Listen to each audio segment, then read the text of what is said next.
sort of figuring out how I can use different mediums to layer and create space. Yes, so that's that. Amazing. Amazing. Amazing. Thank you so much for sharing. Jeez. And you also make reference earlier, you figuring out how I can use different mediums to layer. You made reference to using this this gold-like powder to represent kind of this this space, this ethereal area that you feel all of our ancestors ascend, reside, and dwell in. Can you tell us a little bit more about that, particularly with these two works that were in the show that I was quite drawn to as you were developing the body of work that were titled The Souls of Black Folks 1 and 2? Yes, so these works are a part of the current body of work that I'm working on, but these are sort of a third iteration of a previous body of work called Space, Periphery, and Ascension. And in that first body of work called Space, Periphery, and Ascension, I talk about the beginning, or the moment of separation of the soul from the body. And in these works specifically, there's still those figures after the soul has ascended, after or before, because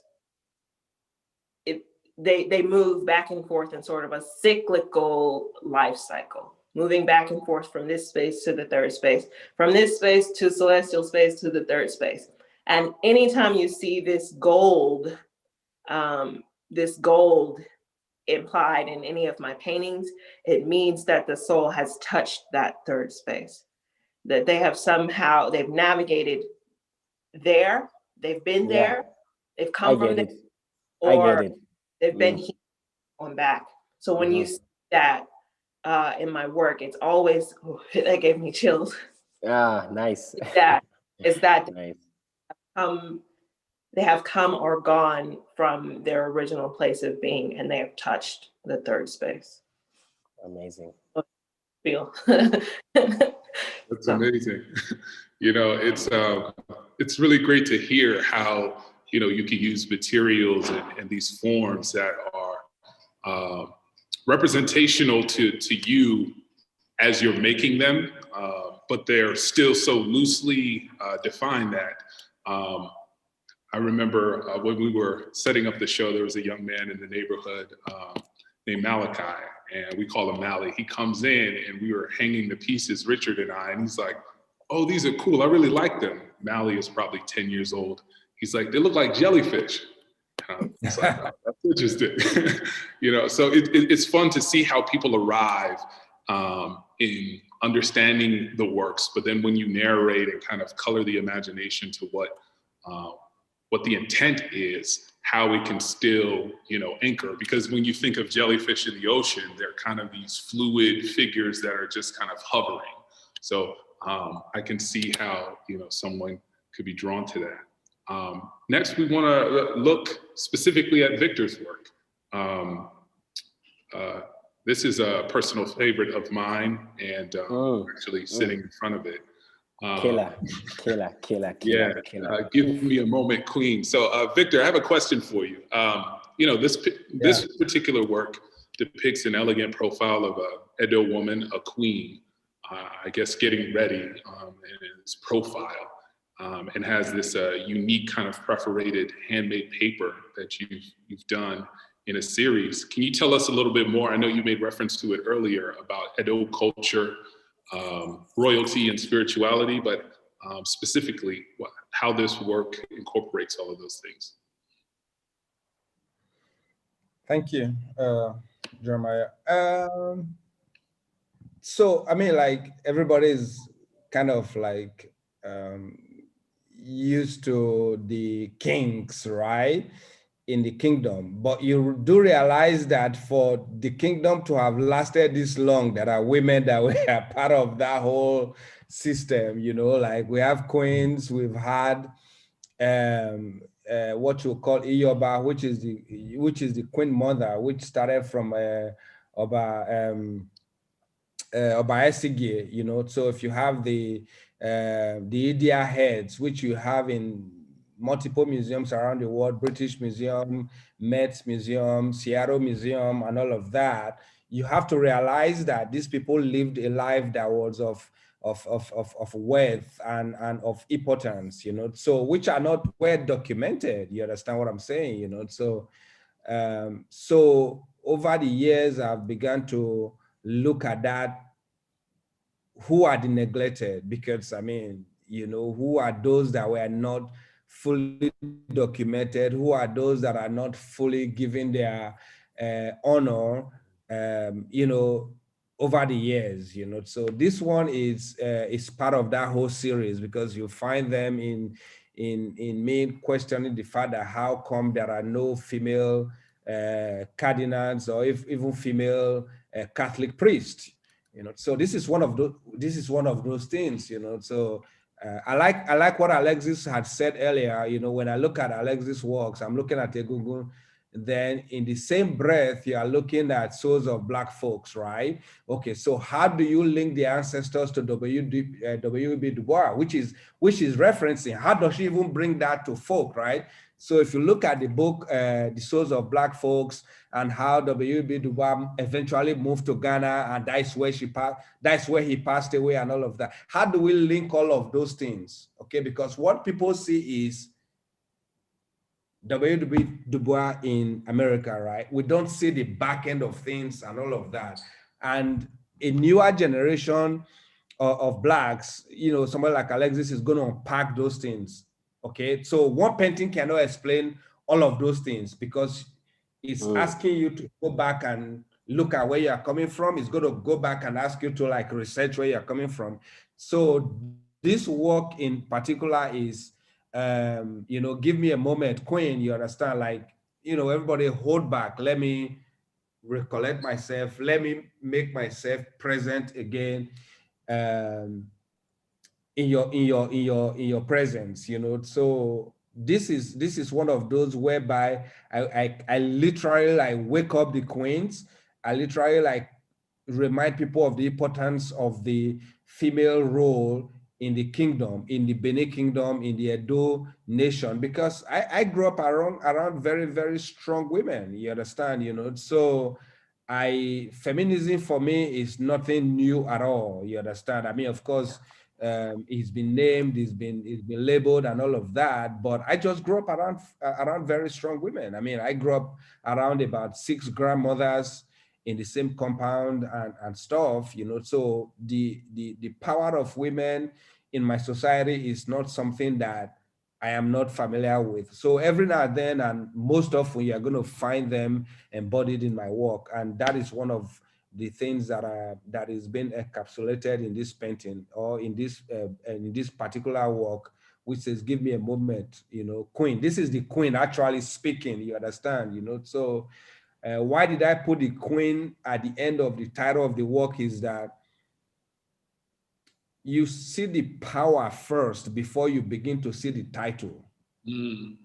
Okay, so the power of the Queen is what will engulf you if you're in the presence of a queen, before you actually like, oh shit, she's actually a queen. She's a queen, you know. So that is why I didn't put the title first. My titles are very important to me as well, you know. So anyway, but that is pretty much what this particular work is about.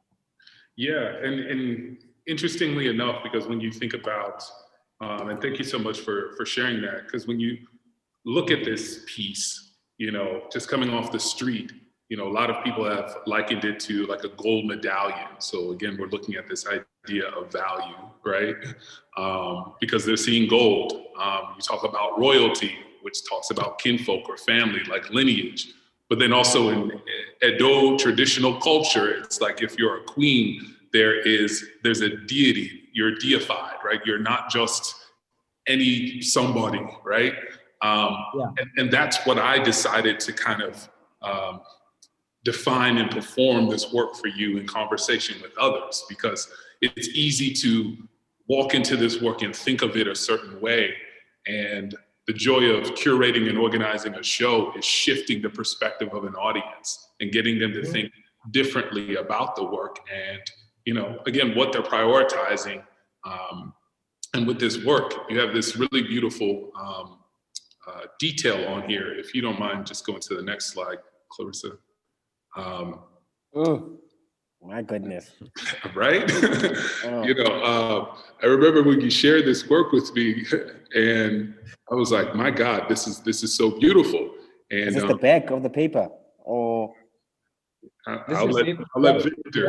Because the light comes through it, so when you shoot it against light, no, it's the front, but it's the front. when Okay. When you position it against light and the light filters through it, it gives a different meaning. The duplicity of the meaning of the works, this particular series of work, yeah.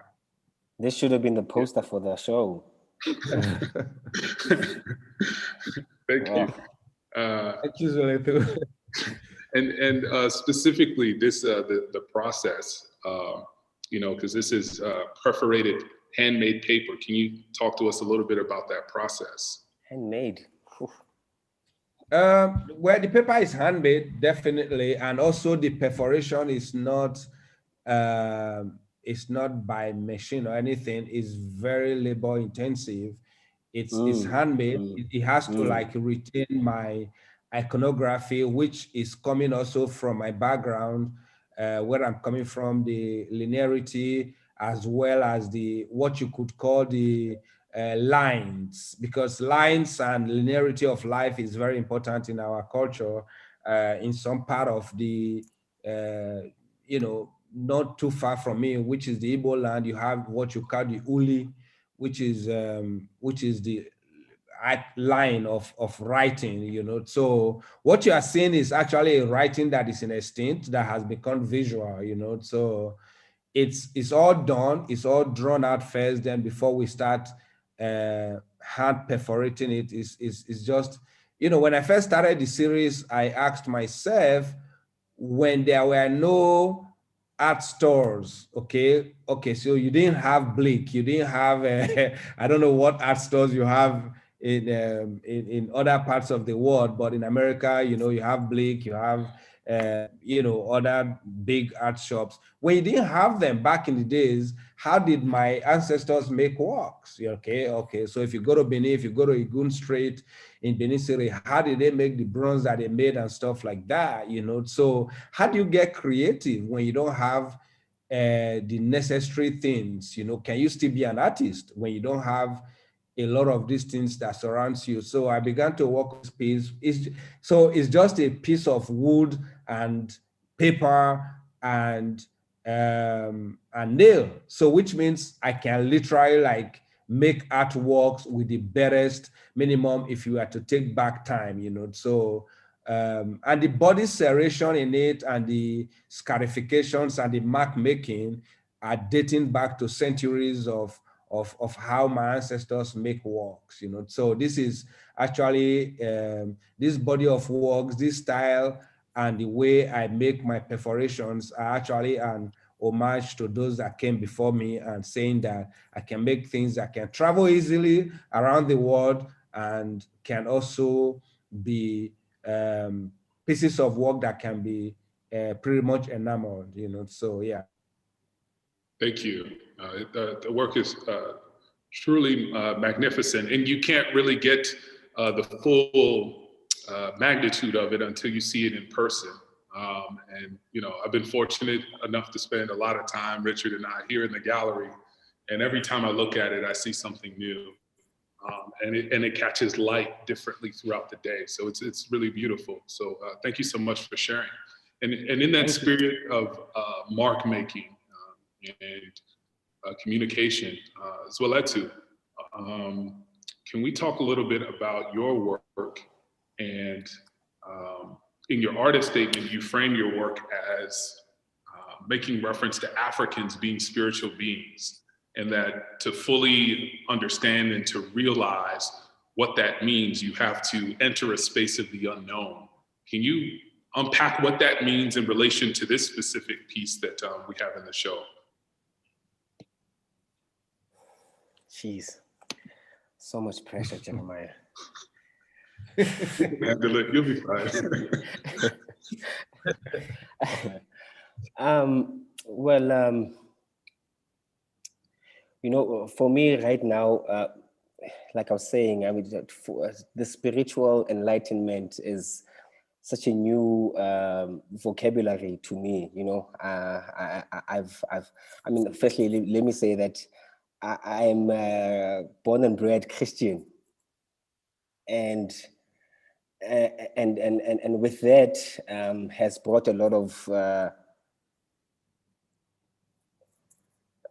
you know, a lot of compromise in my practice, because the compromise that Christianity has brought to my experiences has clashed with culture.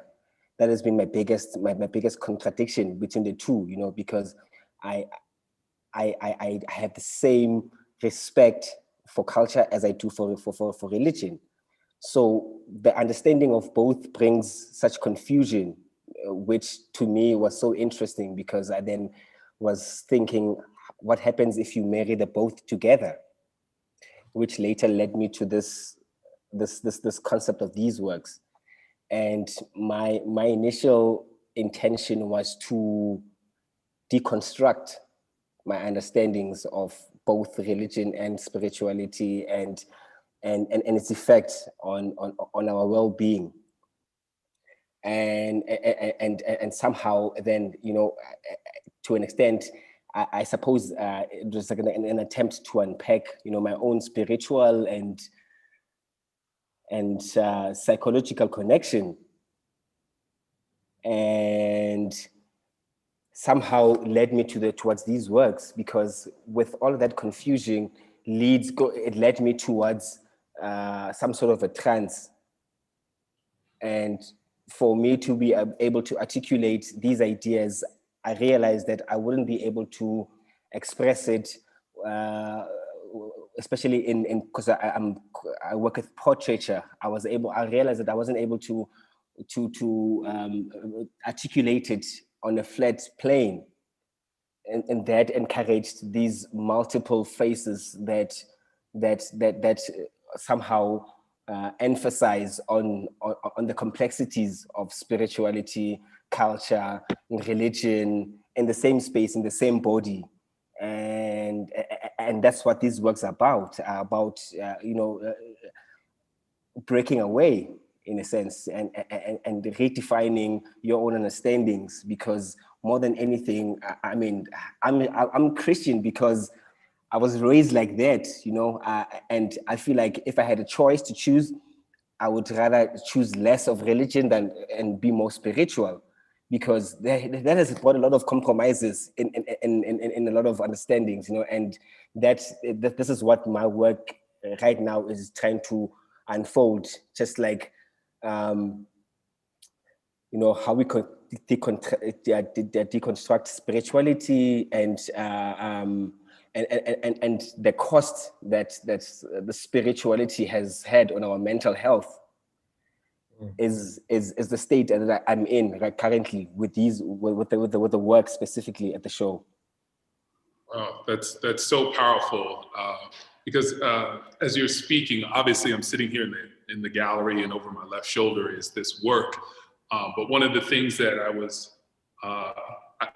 both Richard and I had the joy of experiencing is walking into the space and seeing the works in conversation with each other. And this particular work, the gestural movement of the face, is like literally diagonally across from Alexis's work at Gungun. Wow. Right? Wow. So it's like in the swivel of your head to left and right, you're actually seeing movements of spirits, of ancestors, right? And right next to Victor's.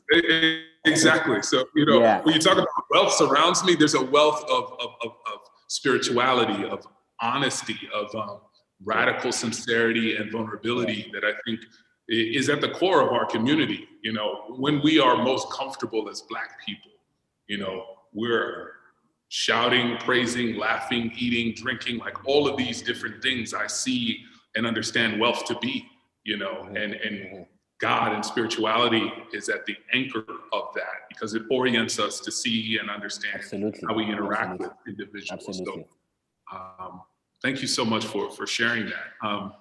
We're going to bring this section to a close here for a second, and we're going to talk about bridging work, you know, how you all relate and see each other's work. So I'm going to ask you all to have a discussion amongst yourself. I won't facilitate. Can I say something? Sure. Just real quickly, so we can be honest on time. Just about 5 minutes. I want you all to ask each other questions and see, now that you've heard each other, seen the work. Okay. Pull out things that you see yourself or your work or your process, from material to conceptualization. Like, 3 of you, do your thing. I'm just here. The 3 of you, do your thing. Well, I have a question for you, Zwelethu. So I see a lot of similarities in our work visually, but also in your conceptual ideas.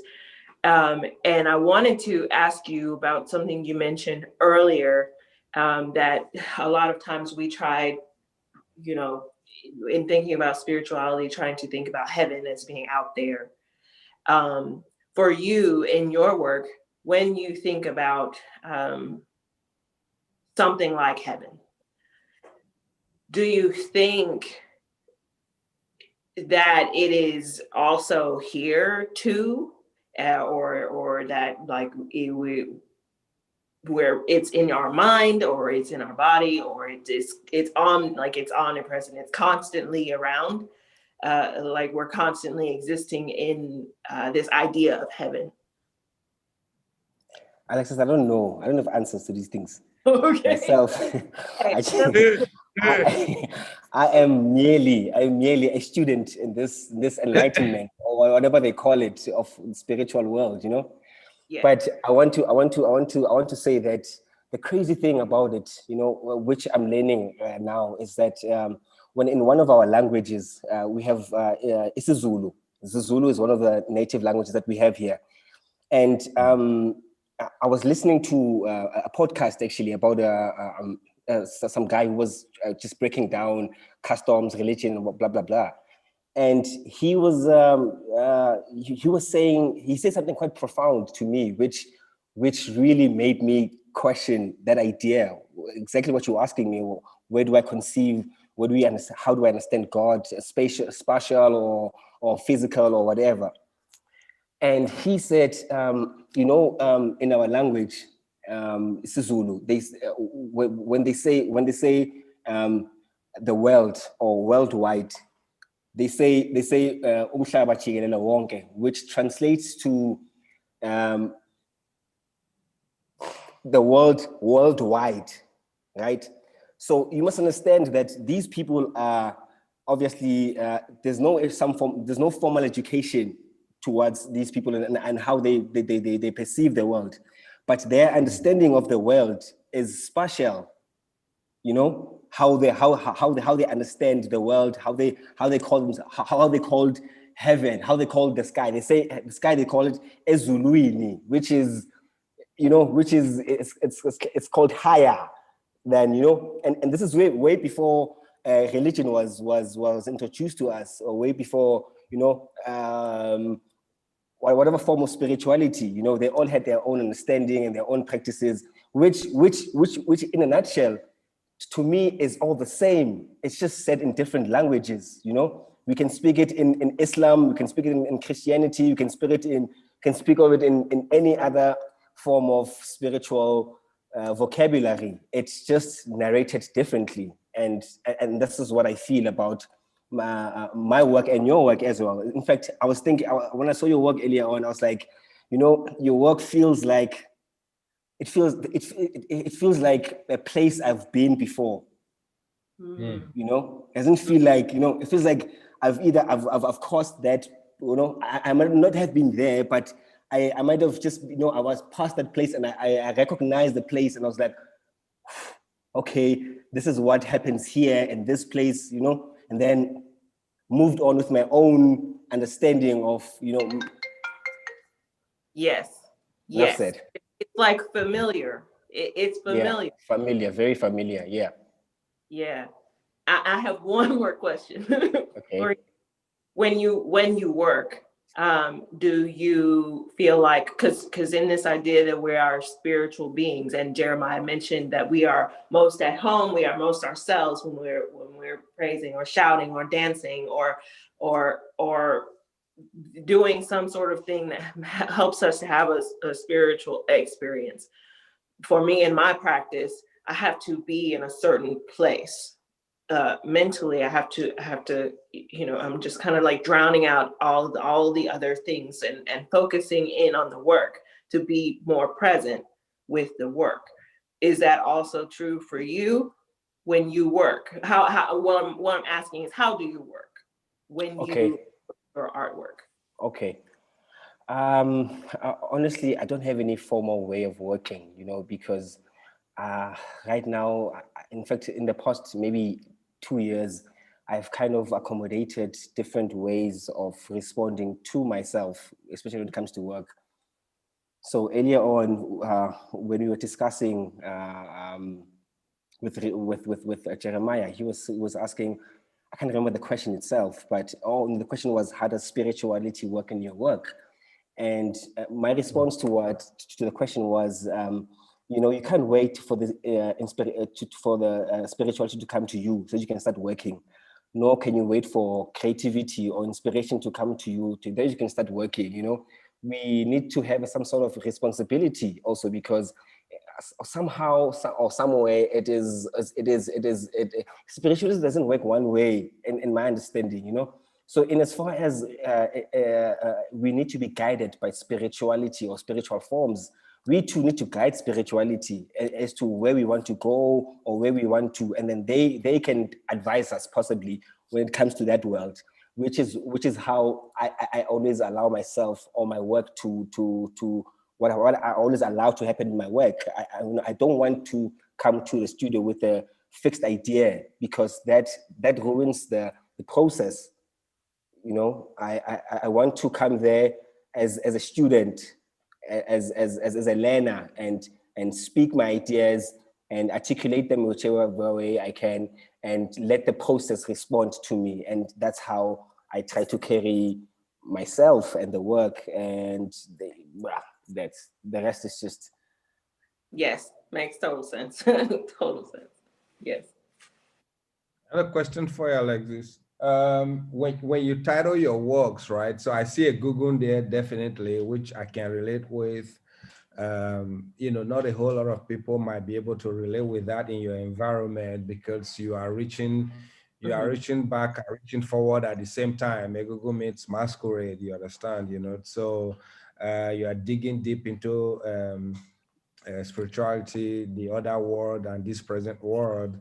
Then in that same instance, I'm seeing another work that, the souls of Black folks, you understand, So how much of research and history goes into your work visually, because those are quite textual oral histories that have been passed down, or written histories that have been been written over the years. How much of that do you visualize? Because I reference a lot of history, I reference a lot of poetry, a lot of written literature in my own work, you understand, So, and I think that's what I enjoy with your work. The titles really, it's weird that, yes, of course, I enjoy the visuals of it, but also the titles, like, it makes me question and ask myself, like, okay, why is she somebody that is in Mississippi, Alexis McGrigg, you understand? Why is she going to Google, you understand? Souls of Black folks, of course,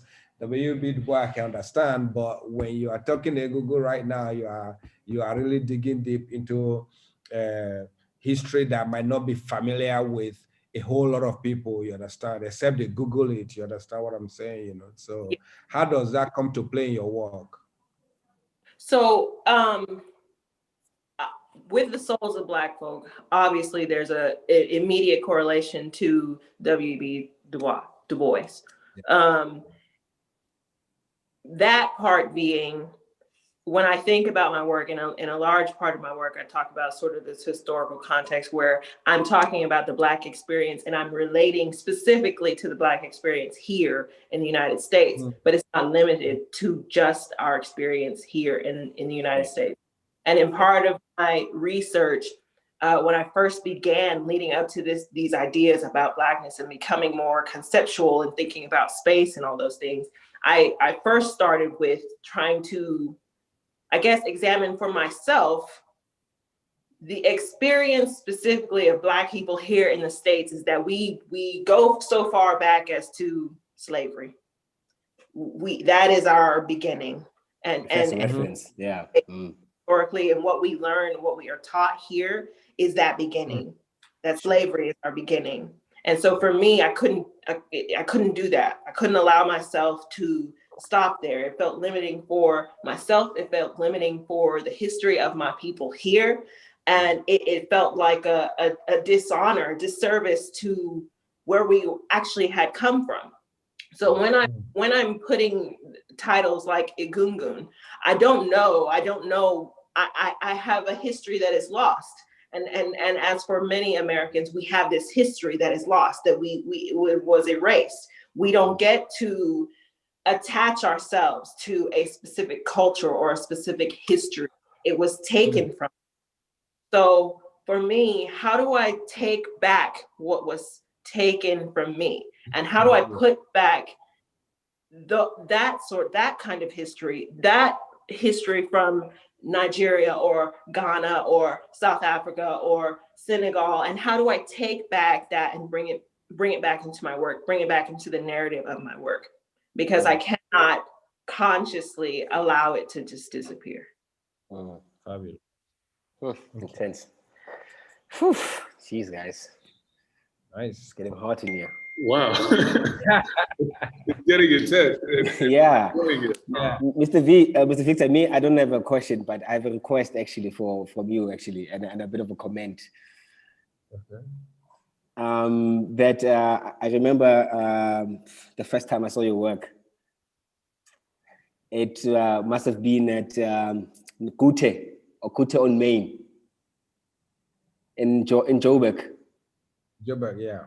Yeah, in Conteh. And I think you had about 4 or 5 artworks in the show. Big artworks, like long artworks, drawings on canvas, on charcoal, if I remember correctly. And I remember at the time, in fact, because I'm a trained printmaker, right opposite that studio, there was right opposite the gallery, there was a studio, printmaking studio called MK and Artist. And we just finished printing. And I just stumbled into the show. And I remember feeling so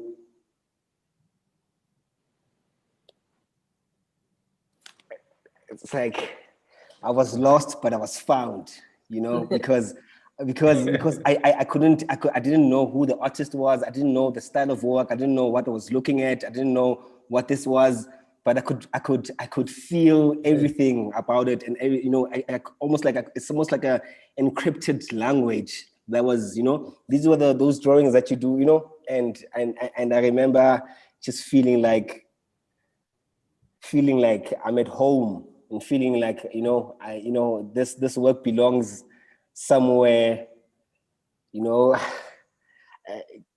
just like, thank you. Yeah. And my record. Go ahead. Wait. Lastly, I mean, those works were actually made in the cradle of humankind at Nirox, you understand? Really, so really, yeah. Which is crazy.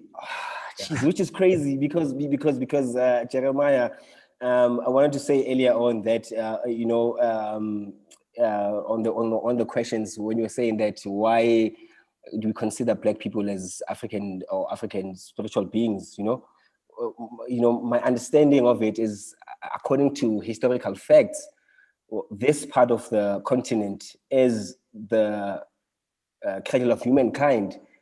That's right. when you respond to that, Mr. Victor, it kind of makes sense, and it actually it engages with that. Full circle. Yeah. Thank you. Yeah. Excellent. We have time for just one more comment, and I want to engage our audience as we're winding down here and ask some questions and present some questions to you all. Alexis or Victor, did either of you have an additional comment? No? Okay. It's fine. No problem. Yeah, we want to honor time, and I know you folks on the continent are several hours ahead of us.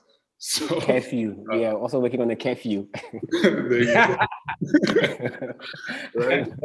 So, yeah, we want you to get home safely or get to bed safely and have your tea. I know Victor is looking forward to having his tea. I'm not that British. Oh, wow. Okay. All right. So I'm going to have my assistant Clarissa read some of the questions we have in the comment box, and then I'll hop to the Q&A and get our audience engaged here. Sure. Hello, everyone. So I'm going to read out some questions. The first is from Rose Edor.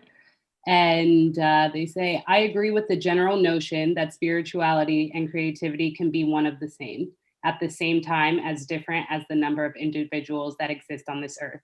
Religion has definitely made everyone feel like God has to be a certain way to be God. The question is, as artists, how does it feel to encounter spirituality through the eyes of another artist in his or her creation? Good question. And I think you all kind of touched on it a little bit. I think so, yeah. I think so a little bit. Anyone want to add a little bit so. onto that question? I was just going to say, I think that we can see in the way that we discuss our work and in the imagery, there is a lot of correlation, a lot of similarity in the way that we sort of think about how we can sort of dig into this larger idea of God, of spirituality. I think there's a very clear connection.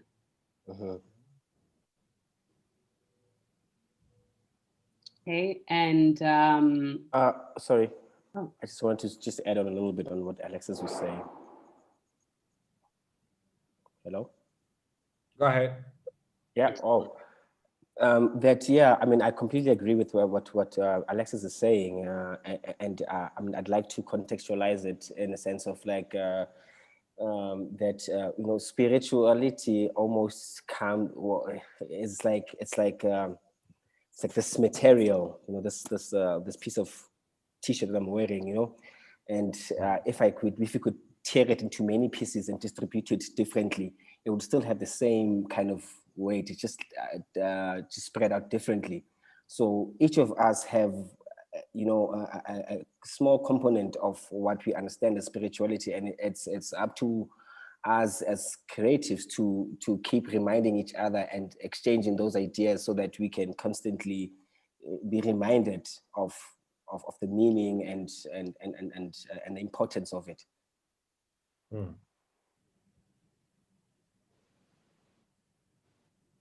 Question. Sure. The next question. I believe this was tailored to Victor. However, I believe that you each could chip in if you have anything to say. This question is being posed by April Taylor. And the question is, do you practice Ifa or another African religion or spiritual practice? Not in that sense of the word. I mean, like, I don't really, I don't even know how to answer that. But no, I mean, the answer is no to specifically. So it's like asking somebody, do you use Vodafone or you use T-Mobile or you use, you know, like Sprint, you know, but the question should be like, do you use a cell phone? Okay, yeah, so for sure. You know, so I use cell phone. So yes. I don't know if that answers the question, Yeah. because to say that, is it Ifa, is it, I can keep, Ifas are like, I can say I don't use Ifa, but because Ifa is for the Yorubas, because that's the name for it, you understand? So when you move it to my locality, and whereby there are 200 and something languages in Nigeria, and we have different names for the same thing, you understand, you know? So do I have relativity to what Ifa could mean, and the science of Ifa, and the religion of Ifa, and all of that? Of course, yes, you know? So again, yes, I use T-Mobile while you probably use a Sprint or something like that, you know? So yeah. I personally do not. Again, I still have, I mean, how I was brought up was with the religion Christianity, and I'm not familiar with the other with those other practices. I really like what you're saying. I mean, I know that it was a joke, jokingly, but it makes a whole lot of sense as a metaphor using, you know, we use T-Mobile or AT&T. What is your means of communication? And so I recognize what my means of communication is, but I also have an appreciation and understanding that there are many means of communication. So. Yeah, well, for me, I think same goes for what you guys are both saying, but to add on that, you know, I think the limitation comes with the subscription in whatever it is that you want to believe in, you know, because if you want to subscribe to African beliefs or Christian beliefs, it kind of creates just there's a limitation to what you are exposing yourself to, and that is a bit dangerous, especially as a spiritual practitioner. You know, you need to be a bit more naked to the experiences so that you are able to. Yeah. And I would say, to add on what you're saying, you talked about in your work how you had sort of come to this. Well, I'll say in my work, I came to sort of like a crossroads. But you dug into this crossroad, these different means of how you can combine, religion and spirituality, and have them all in the same body, or have them all understand, within yourself. And for me in my work, I came to sort of like a crossroad, because in digging into these ideas, you reach some sort of like, what's the word? Like, not discontent, but a discord. Like, it's like discord for you, and you're not sure. You're not sure. You feel like you're doing like you're betraying yourself in some way because of the foundation that you have. But you're not betraying yourself because you're allowing yourself to understand in a different way. So what do you do, and how do you merge those? And for Zwelethu, he's merging them. But for me, I feel like even for me, it's so tricky, because even if till today, like today is the 17th of January 2021. Even till today, when we speak of African traditions or customs or whatever, they are always considered a little bit woke, a little bit, simply because they haven't been embraced enough, they haven't been practiced enough, or maybe they've been deserted too long enough that when we start having conversations about them, everything about it is it's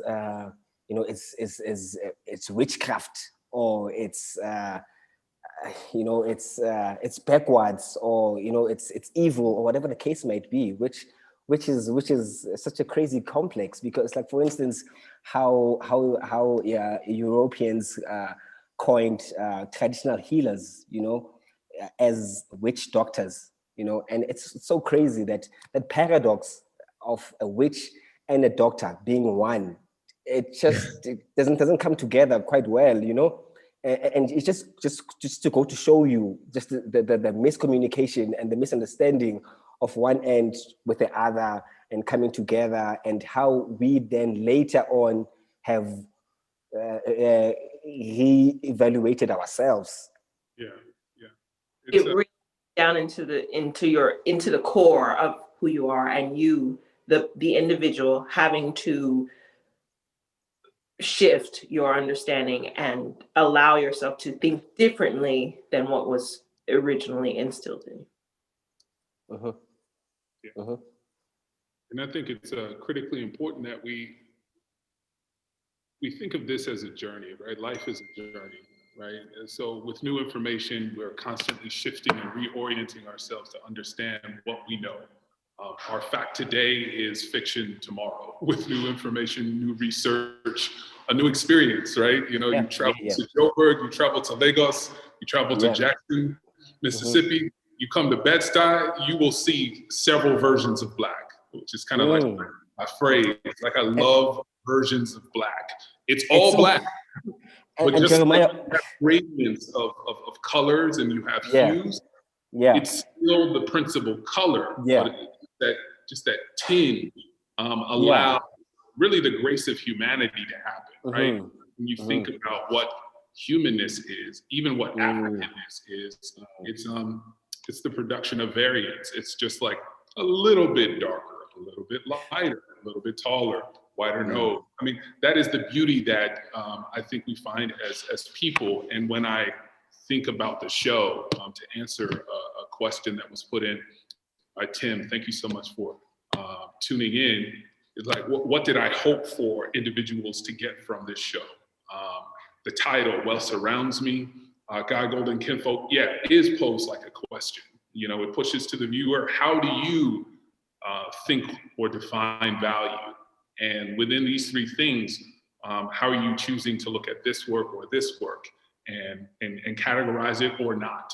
And then I think more broadly to April's question in understanding, you know, African traditional faiths like Ifa, being the resident Yoruba guy here, that tension is often something that I battle with, but have come more and more at peace with as I'm an avid reader of, you know, Nigerian and Yoruba history and understanding my own culture. Even the name of my business, Ilèkùn Wa, means our door. Wealth surrounds me. My middle name, Olayinka, is actually Olayimika, which in Yoruba means, may the Lord's wealth surround me, right? So it's a prayer, right? But it's not praying to Jesus, it's praying to a certain deity, right? A deity, it could be Obatala, Shango, Ogun, Oshun, all of it. Like, just depending on the circumstance. Every time I say my name, I'm actually saying a prayer to a deity, right? So even as you enter, or as each of you type in wealth surrounds me, you're actually typing a prayer, right? An oratory delivery that you're connecting with a higher being. And I think that's the power of language, nomenclature, and how we see and understand what we value and how we arrive to our ideas of ourselves, our ideas of Black. That was my goal. How do you come into a space and define your version of Black, right? Your version of wealth through value in God, gold, and kinfolk. Let's look at a couple of questions. Can I speak a little bit to April, because I saw her comments there. I hope April is still around, you know. So when I referenced the different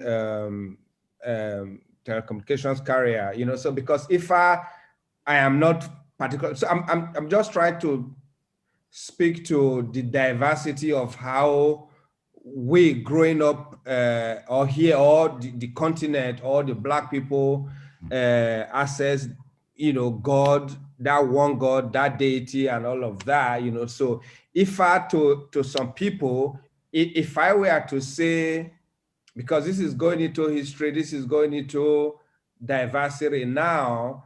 I grew up in a place where what you call Ifa in the Yoruba land is called Ogwega, okay? So Ogwega is not documented. So if I tell you that, if I tell April, who has asked that question, if I'm familiar with Ifa, if I tell her Ogwega, that means I have to write a PhD thesis to explain what Ogwega What is. Ifa Okay? is, Gwega is, yeah, sure. Yeah, so Ogwega is the same thing as Ifa, okay, in my language, in my belief. Do I believe in Ogwega? Yes, of course, because these were people that could tell you the future. These are people that could look into the science of telling you where you are coming from and where you are going to, okay? So that's why sometimes I'm a bit leery or quickly to say, look, I understand what that is, but that is not where I grew up. I'm not familiar with that, but it's a similar science, you understand, you know? So I hope that that was why I said that, oh, you could be using T-Mobile, you could be using Sprint. It's not to like kind of like, you know, because I mean, like when colonialism came to us, the major role of colonialism was to tell us that what we are doing was wrong, okay? Sure. They go after our psyche, okay? So to kind of deride and tell us that what we have is our gold were useless to us, our beaches were useless to us, our system of beliefs were not what we should believe in, okay? So I told a friend earlier in the day that, you know, before you can conquer a human being, you have to conquer his brain first. So they didn't bring the guns first. They brought, how do I brainwash you to believe that what your belief system is wrong? So believe in my belief system, and then the rest will follow. Okay, so yeah, of course, I know what Ifa is. It's called Ogwega in my place. It's a system of divination. It's a system of knowing what the ancestors are saying and telling us and all of those things. And you could go to like Zwelethu's place and they could call you like, oh, that is Sangoma. You understand? I have more names for it. I'm like thinking of the same thing, actually. Yes, for us in the continent, it's not something that we have one particular one for. Every region have what they call it, and it's exactly the same. There is no way. April, I hope that answers the question, please. Good, well said. Yeah, thank you. Yeah. I think we have April is sharing hearts. Well received, I see. Okay.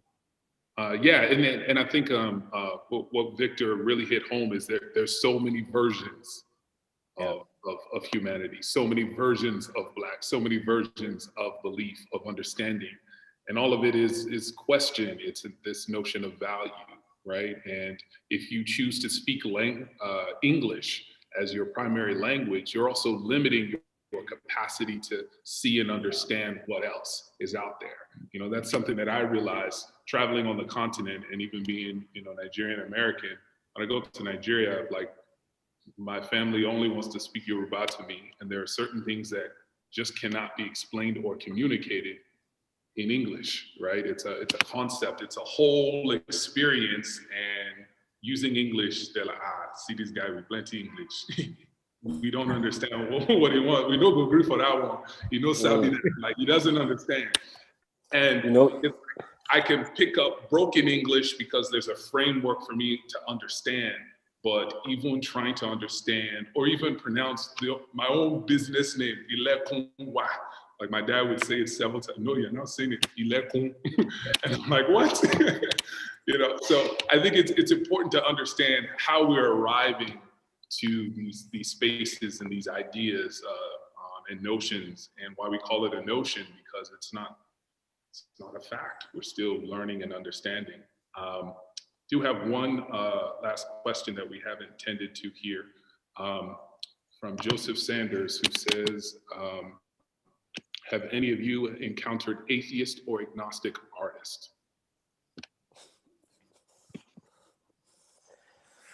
Thank you. I personally have experienced comments like that, you know, from people like that, but I like, it was never like I never took it, you know, to my psyche, because it's like, it's a very passive response, you know. So like it never went to I never took it too seriously. So I remember when it happened, it's like, whatever, you know, just moved on. And so I don't know how far can I acknowledge that experience, because as it is, it was never acknowledged. So So when you're talking about agnostics, atheist or something like that, are we talking about atheists that don't believe in the white God?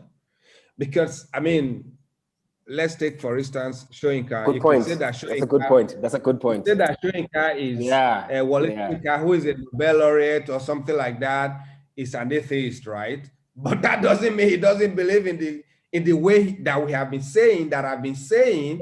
He is not that he's not spiritual, but he's not buy into the way that the white man understand God, the way we understand God now. Yeah, God. You know what I'm saying? Exactly. Because by birth, you know, by birth, whether you're African or anything, but for us, particularly as African and Nigerians and all of those things, by birth, we can't even deny that we embody spirituality. You understand? Every day, every time we grow, we wake up, every living day of our lives, we are spiritual. You understand what I'm saying? So for me, that's a difficult question for me because I now live in the continent and all of that. It's a very difficult question to answer if I've encountered atheists and all of this. Yeah, I have a poet friend who says he's atheist, but he believes in God that is presented to him. Some form of God. In his own home. You understand the way he understands God. There's nobody that has actually written more about the Yoruba gods, Ogun, Oshun, and the rest, you understand, you know. So when you use the word atheist, it's an English word, it's a white word. Okay, so we don't have it in my language. In our languages, exactly. And how do you define it in our languages? That's so true. Define what I don't have in my language. That's so true. That is so true. That is so true. I don't believe in something in my place. Yeah. You know? So yeah. In fact, what you're saying is there's a guy that I've been following quite recently, and he speaks a lot about these kind of things. You know, like spiritual practices and all sorts of things. You know, and he says, you know, there's in an interview that he's been asked a question about some form of spirituality, you know, and he tries to flip the question in a native language. So he says, wait, first of all, do we have this meaning of word in our language? You know, that's the first question he asks before he responds to the question. And as soon as the interviewer realized that the word doesn't exist, and then he goes on to say that, I mean, it just goes to show that English in our languages is malnutritionous. And it lacks depth, you know. So we cannot express ourselves fully, you know, in that language. We cannot see God the same way because we see God in a uniformed way, or we have to practice things in a standardized way because whatever that's not African has a standard in the world, you know. Everything else, you know. So if we speak anything outside of Africanism, they have to match standards. You have to reach some sort of a condition that allows you to elevate into a space that accommodates that kind of behavior. Yeah. And that is something that I think we all need to constantly tackle when we look even at art. It's like, am I describing this based on the conditions that I have been presented? Mm-hmm. Oftentimes we as Black people tend to look at things from the orientation of survival. Like, what can I do in order to get to the next? You know, Zwelethu made reference earlier about understanding wealth as land and generational wealth, right? How can I pass something on? And sometimes that's not even a physical or a tangible thing. For me, it is language. It's me trying to learn and hear Yoruba. Absolutely. Right? That way I can carry something on to my children. That is generational wealth. Right. Mm-hmm. So I think it's important for us to understand, you know, how we're defining, who's defining, and the circumstances to which those things are defined. I think we have two other questions, and then we can wrap up here. Clarissa? Yep. So the two last questions, it could be a two-parter. So the first question is posed by Kay Gaines, and they say, what do you want the world to remember about your art? But maybe backtracking a little bit, let's see, Quincy Booth asked the question, what is next regarding your future work? So I guess we could start with that one and then following into and closing out with, what do you want the world to remember about your art? Sorry, Clarissa, what is the question before that? So the first question will be, what is next regarding future work? And then the last question would be, what do you want the world to remember most about your work? Okay. I think for me, what do I want the world to remember? I don't think that it's necessarily something that, maybe the word remember isn't what I would think of. Rather, what do I want the world or the viewer to experience? Because you remember the things that you experience more than sort of just kind of like a fading memory, if that makes any sense. So when they approach the work, I intend for the viewer to have an experience, and they take that with them when they leave. What's next for my work? Right now, I'm still thinking along the same the conceptual ideas are going to be consistent, but right now, the way that I approach layering has begun to vary. So for me, it will be the media that may alter in some way.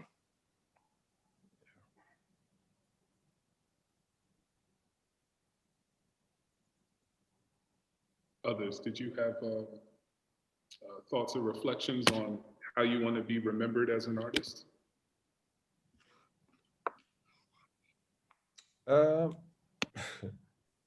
For what next and all of that is really like every day is a fresh canvas for me, you know. So I don't really like have that whole plan ahead as if I'm a Wall Street financial analyst, you know. So as an artist, the freedom that comes with it is that, you know, every day provides a fresh canvas for you to do whatever comes to your mind that relates to your style or to something that is new. As to how you want to be remembered, that sounds too, I never answer those questions because they sounds too fine, as if one has finished and done and has dusted and you are ready to head out. I'm here, you know, so I'm not dictatorial to however anybody wants to. You can't dictate to people how they want to remember you, you know. So it's really up to the word that when you are done and you are called to glory, how people want to remember you. You can only hope to do good and be kind to humanity, you know. So and sometimes you can do the best work in the world, and if you are not kind to your next human being, to the next person, it's totally zero what you have done. Doesn't matter what kind of artist you are, you know. So be kind to humanity. Jeez, nicely said. Yeah. Well, for me, I don't want to be, well, look, honestly, I don't know. It would be such an honor to be remembered, but I feel like I'm not worth remembering. My work has much more work for me to do. So remember the work, forget about me. You know, archive the work and do what's necessary, you know, because at the end of the day, our work, our words and our ideas and our intentions can not always surpass us, but I believe that our work can, and if our work can carry that narrative and can carry that history for us, then that we have done our jobs as creatives. Thank you. Well, thank you. This has been an amazing discussion. I've learned a lot. I've enjoyed engaging with all of you. Thank you, panelists, so much, from Lagos to Joburg to Jackson. Thank you to our host, Richard Beavers, here in Bed-Stuy. Again, this is the first of 3 discussions. Next Sunday, 2 p.m. Eastern Daylight Time, we'll be having our second session with 3 artists that are also included in the show. Again, thank you so much. Follow us on Instagram and socials at Ilèkùn Wa, as well as Richard Beavers Gallery for updates and more. If you registered on Zoom in order to watch this, You can use the same link to register and get the link for following conversations. Thank you, everyone. Thank you, Victor. Thank you, Alexis. Thank you, Zwelethu. Have a blessed Sunday, and we'll see you again soon. Thank All right, you. guys. Thank you so much. God bless. Thanks. Cheers.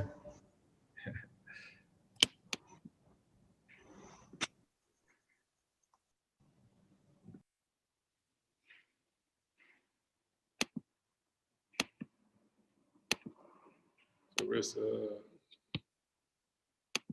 Bye. hold on.